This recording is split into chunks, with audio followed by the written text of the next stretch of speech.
Deputy commissioner अटक राव आतिफ रजा ने district headquarter अस्पताल अटक में चीफ मिनिस्टर स्पेशल कैंप का इफ्तिताह कर दिया। आप देख रहे हैं अटक न्यूज HQ।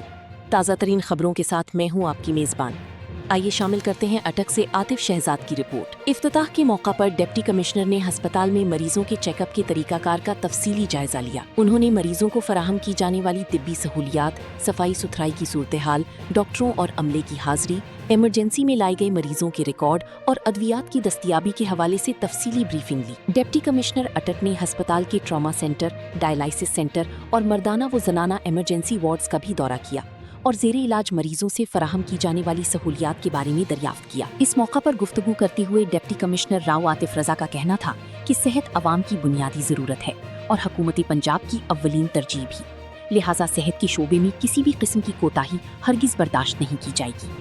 उन्होंने मुतल्लिका अफसरान को हिदायत की कि मरीजों को मियारी और बरवक्त तिब्बी सहूलियात की फराहमी हर सूरत यकीनी बनाई जाए। ताज़ा खबरों से बाखबर रहने के लिए हमारे YouTube चैनल को सब्सक्राइब करें, Facebook और TikTok पर फॉलो करें और अपनी राय का इजहार लाइक, शेयर और कमेंट के जरिए जरूर करें।